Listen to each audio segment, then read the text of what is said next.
Sahabat setia Gowori yang dikasihi Tuhan, Shalom. Hari ini adalah Kamis 18 November 2021.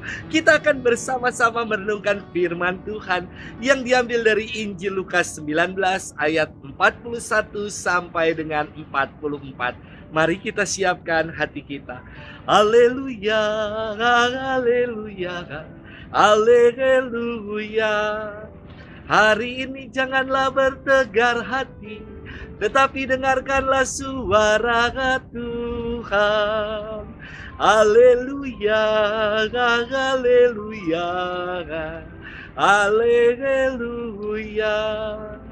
Tuhan bersamamu dan bersama rohmu. Inilah Injil suci menurut Lukas. Dimuliakanlah Tuhan. Pada waktu itu ketika Yesus mendekati Yerusalem dan melihat kota itu, ia menangisinya.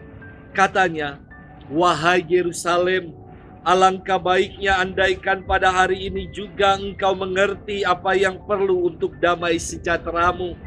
Tetapi sekarang hal itu tersembunyi bagi matamu, sebab akan datang harinya, musuhmu mengelilingi engkau dengan kubu, lalu mengepung dan menghimpit engkau dari segala jurusan, dan mereka akan membinasakan dikau beserta semua pendudukmu. Tembokmu akan dirobohkan, dan tiada satu batu pun akan dibiarkan terletak di atas batu yang lain, sebab engkau tidak mengetahui saat Allah melawat engkau." Demikianlah sabda Tuhan. Terpujilah Kristus. Sahabat setia Gowori yang dikasihi Tuhan, Shalom. Pada momen mohon restu orang tua, biasanya mempelai dan orang tua akan menangis pada penerimaan sakramen perkawinan.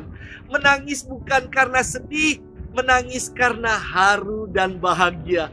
Ditambah lagi dengan nyanyian yang berjudul doa seorang anak yang mengatakan demikian. Tuhan lindungi ayah ibuku, dalam doaku berseru, tetes air matamu yang kau tabur di tuai bahagia. Wah, pasti berderai-derai air mata karena sungguh bahagia. Sahabat setia Gowori yang dikasihi Tuhan, dalam firman hari ini, Yesus dikatakan menangisi kota Yerusalem. Dalam bahasa Ibrani, Yerusalem disebut sebagai Yerusalem, yang berarti kota damai. City of Peace, yang dalam bahasa Arab disebut sebagai Al-Quds. Lantas, mengapa Yesus menangisi kota damai, menangisi Yerusalem ini? Sekurang-kurangnya ada dua hal yang membuat Yesus menangisi kota Yerusalem. Yang pertama adalah karena di tempat ini di mana bait Allah berada, justru keselamatan yang ditawarkan oleh Allah ditampik, ditolak oleh orang-orang Yerusalem. Dan di kota inilah Yesus akan memikul salibnya menuju ke puncak Kalvari. Kedua, Yesus menubuatkan bahwa kota ini akan hancur. Ia bersabda, "Sebab akan datang harinya bahwa musuhmu akan mengelilingi engkau dengan kubu, lalu mengepung dan akan membinasakan engkau beserta dengan pendudukmu. Dan pada tembokmu mereka tidak akan membiarkan satu batu pun untuk tinggal di atas batu yang lain, karena engkau tidak tahu bila mana Allah melawat engkau." Dan nubuat ini terbukti pada tahun 70.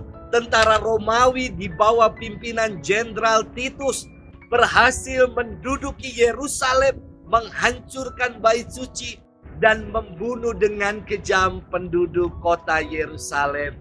Untuk itulah Yesus menangisi kota Yerusalem yang disebut sebagai kota damai ini.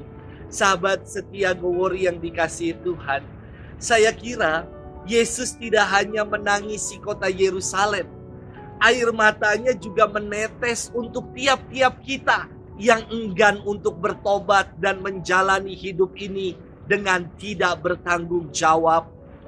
Maukah kita mengusap air mata Tuhan dengan menyesali segala dosa-dosa kita, dengan mau bertobat dan menjalani hidup seturut dengan kehendak-Nya?